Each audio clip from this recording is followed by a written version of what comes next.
Hallelujah! সবাইকে জয় যিশু। ঈশ্বরের গৌরবুক। তো আমি রোজ যেমন প্রভাতে বিশেষ করে ভোরে যে আশীর্বাদের প্রার্থনা নিয়ে আসি, আজও আসতে পেরেছি প্রভুর আশীর্বাদে, প্রভুর দয়াতে। তো তেমনি আমি প্রার্থনাতে যাব। সবাই আমরা প্রভুর কাছে নত হব, মনকে স্থির করব। হালেলুয়া! প্রভু স্তুতি হোক। সর্বশক্তিমান ঈশ্বর পিতা, তোর মহানামে ধন্যবাদ করি পিতা। সর্বশক্তিমান ঈশ্বর পিতা, এই মুহূর্তে বিশেষ করে পিতা কি বাক্য ভোজন রয়েছে পিতা, আমি তো না পিতা, তুমি তো বলো পিতা। পিতা যে সকল সন্তানরা ইউটিউব, ফেসবুক দ্বারা দেখছি পিতা, তাদেরকে তুমি আশীর্বাদ করো, কৃপা করো পিতা। যে সকল সন্তানরা দেশ-বিদেশের মধ্যে, গভর্নমেন্ট জবের মধ্যে, কাজের মধ্যে, তাদের জন্য প্রার্থনা করছি। বিশেষ করে আমরা ভারতবর্ষের সুরক্ষিতের জন্য, বিশেষ করে যে ইন্ডিয়ান সৈনিক প্রত্যেকটা কাস্ট, প্রত্যেকটা ফ্যামিলি থেকে যে সকল সন্তানরা জুড়ে আছে, তাদের জন্য প্রার্থনা, ব্লাড কভার করে তুমি সুরক্ষিত। প্রত্যেকটা সন্তানের বাবা-মার জন্য প্রার্থনা করছি, তারা যে দেশের জন্য সমর্পণ করছে, তাদের সন্তানের জন্য। তারা যে বিশেষ করে যে ইন্ডিয়ান সৈনিক, তারা যে বিশেষ করে যে ডিউটি দিচ্ছে পিতা, তাদেরকে তুমি সুরক্ষিত রাখো পিতা গো। আমাদের ভারতবর্ষ যে প্রধানমন্ত্রী থেকে মুখ্যমন্ত্রী থেকে সর্বদা পিতা গো, গ্রাম প্রতিবেশী আত্মীয়স্বজন কুটুম্বদের সবার জন্য প্রার্থনা আসে কভানি করে পিতা। বিশেষ করে যারা দেশ বিদেশের মধ্যে, যারা গভর্নমেন্ট জবের কাজের মধ্যে রয়েছে, প্রত্যেকটা সন্তানের জন্য প্রার্থনা করছি পিতা গো।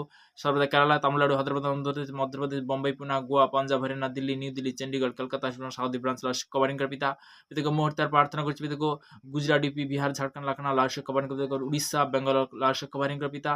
আর প্লেস করে Saudi Arabia, Dubai, Kuwait, Qatar, Malaysia, Thailand, Hong Kong, Bangkok, লাওস কভারিং করে পিতা গো। মুহূর্তে সিঙ্গাপুর, লাওস কভারিং করে পিতা গো। সর্বদাই মুহূর্তে প্রার্থনা করছি, সর্বদাই Australia, England, New Zealand, Australia, Zimbabwe, Sri Lanka, place covering করে পিতা গো। Italy, France, Germany, last covering কর পিতা। পিতা গো সেই দেশ বিদেশের জন্য আমি প্রার্থনা করলাম, যতটা আত্মার মধ্যে তুমি দিলে পিতা গো। আর ভারতবর্ষে 28টা দেশের জন্য প্রার্থনা লাস্ট কভারিং করে পিতা। তুমি সুরক্ষিত পিতা। আজকে দিনটা দেখার জন্য তোমাকে অসংখ্য ধন্যবাদ করি, তোমার মহানায় প্রশংসা করি পিতা। এই প্রার্থনা মিষ্টিমের মহান যিশু নাসের নাম থেকে ছিলাম, আমেন আমেন। হালেলুয়া, প্রভু স্তুতি হোক। তো তেমনি বলতে যখন আমরা পিতার আশীর্বাদের বাক্যতে আসি, পিতা আমাদের কি করে? মহামো আশীর্বাদ করে, তাই না?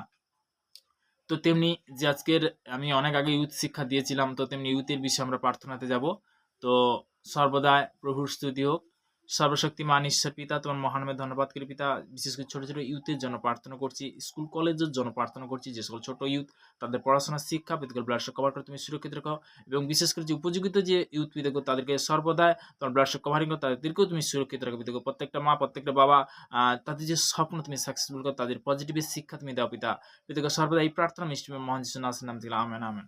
তো তেমনি যে সর্বদা যে আজকের আমরা জানবো প্রভুর বচন দ্বারা, হিত উপদেশ তার 23 অধ্যায় 13 পদ থেকে একদম বলতে 19 পদ পর্যন্ত প্রভুর বচন, যে বালককে শাসন করিতে কিটে করিও না, তুমি দণ্ড দ্বারা তাহাকে মারিলে সে কি মরিবে না, তুমি তাহাকে দণ্ড দ্বারা প্রহর করিবে, পাতাল হইতে তার প্রাণকে রক্ষা করিবে। বৎস, তুমি যদি জ্ঞানশালী হও, তবে আমারও চিত্ত আনন্দিত হইবে। বাস্তব কি আমার চিত্ত উল্লাসিত হইবে, যখন তোমরা অষ্টধর ন্যায়বাদী হয়।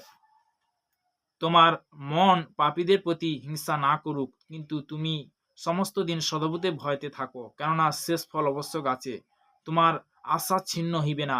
বৎস, তুমি শুনো, জ্ঞানবান হও, তোমার হৃদয় সৎপথে চালো। হালেলুয়া, প্রভু স্তুতি হোক। আমরা বাক্য দ্বারা অনেক জিনিস কিন্তু জানতে পারছি। আজকের যে আমি কেন শেয়ার করছি, অবশ্যই যে কোনো ব্যক্তি তার সন্তানকে শাসন করা অবশ্যই কর্তব্য আছে মা বাবার। তো তেমনি এমন শাসন করো না। একটা জিনিস কি অবশ্যই মুখে বলতে পারো, তার জন্য বলতে কি যে প্রেমের সহিত অবশ্যই তাকে বুঝাতে পারো। সবার, প্রত্যেকটা মা, প্রত্যেকটা বাবা তার সন্তানকে বুঝায়, তাই না? তো তেমনি বলতে কি যে একটা জিনিস, একটাই রিকোয়েস্ট, যে প্রত্যেকটা মা, প্রত্যেকটা বাবার ক্ষেত্রে কেউ কোনদিন শ্রাপ দেবে না।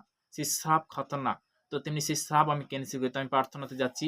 সর্বশক্তিমান ঈশ্বর পিতা, আমার সন্তানের মধ্যে হয়তো আমি অঙ্গীকার করেছি পিতা গো, শেষ অঙ্গীকার পিতা গো তুমি ক্যান্সেল করে যিশু নামে, তাদের আশীর্বাদ পরিণত করবে পিতা গো। আমি সারাদিনে বিশেষ করে সকাল, দুপুর, রাত্রি 3 টাইম, যে রাত্রি যে প্রার্থনা, লাস্ট যে প্রার্থনা পিতা গো, 3 নম্বর প্রার্থনাতে যাচ্ছি পিতা গো। সর্বদাই আজকের বিশেষ করে হয়তো আমি মুখের মধ্যে অঙ্গীকার, হয়তো বিভিন্নভাবে বিভিন্ন কথা আমি বলেছি পিতা গো, সেটা শয়তানের ওয়ার্ড থেকে পিতা গো। হতে পারে আমার সন্তান, হতে পারে স্বামী, হতে পারে স্ত্রী, হতে পারে বাবা, হতে পারে মা, হতে পারে ফ্যামিলি, কোনো আত্মীয় স্বজন, কুটুম্ব বান্ধব, আমি হতে পারে পিতা গো এইভাবে কারোর সঙ্গে হয়তো ব্যভিচারের কথা, অনাচার কথা, পাপের যে কথা পিতা গো, সে অঙ্গীকার করেছি, আমি ক্যান্সেল করেছি নামতে, আমি ক্যান্সেল করেছি নামতে।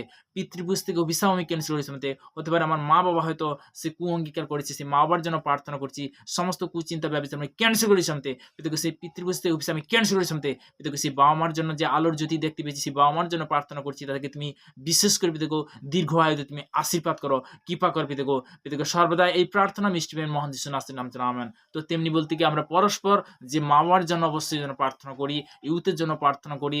যখন তুমি ক্যানসেল করবে তখন কি যিশুর নামে তখন ক্যানসেল হবে। হালেলুয়া! প্রভু স্তুতি হোক। তো নেক্সট আমরা বাক্যতে যাব। প্রভু স্তুতি হোক।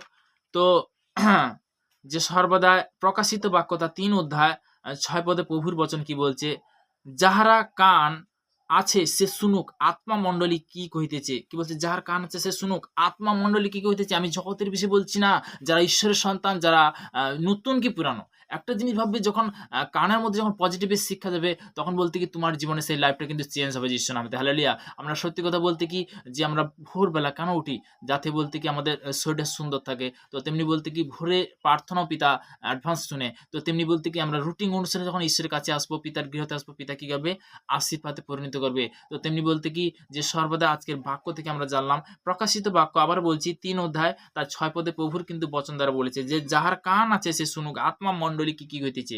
তো তেমনি বলতে কি যে সর্বদাই যে আরো নতুন ভাবে যখন তুমি কানের মধ্যে সেই পবিত্র আওয়াজটাকে, পবিত্র বচনটাকে তোমার কানে যাচ্ছে, তোমার জীবনে কি পজিটিভে পরিণত হবে। হালেলুয়া! প্রভু স্তুতি হোক। তো তেমনি বলতে কি বচনে বলতে কি পিতা বাক্য বলেছিল মথিলিখিত সুসমাচার তার ৬ অধ্যায় ৭ পদে যে যাচ্ছ করতে যাবে অনশন করো পাইবে, দ্বারা আঘাত করো তোমার জন্য খুলে দিয়ে যাইবে। হালেলুয়া! প্রভু স্তুতি হোক। তো অবশ্যই আমরা পিতার কাছে যখন আসি, পবিত্র বাইবেল থেকে যখন বচন বলি তখন পিতা আশীর্বাদে পরিণত করে। তো আমি লাস্ট প্রার্থনাতে যাব। সর্বশক্তিমান ঈশ্বর পিতা তোমার মহান নামে ধন্যবাদ করি পিতা। যে সকল সন্তানরা ইউটিউব, ফেসবুক যারা রোজ রুটিন অনুসারে পিতা গো তোমার চরণতলে আসছে পিতা গো, তাদেরকে তুমি আশীর্বাদ করো, কৃপা করো পিতা, তুমি মঙ্গলময় ঈশ্বর পিতা। এই প্রার্থনা নিষ্ঠ প্রেমের মহান যিশু নাসের নাম দিয়েছিলাম। Amen, amen. সবাইকে জয় যিশু। ঈশ্বর গৌরব হোক।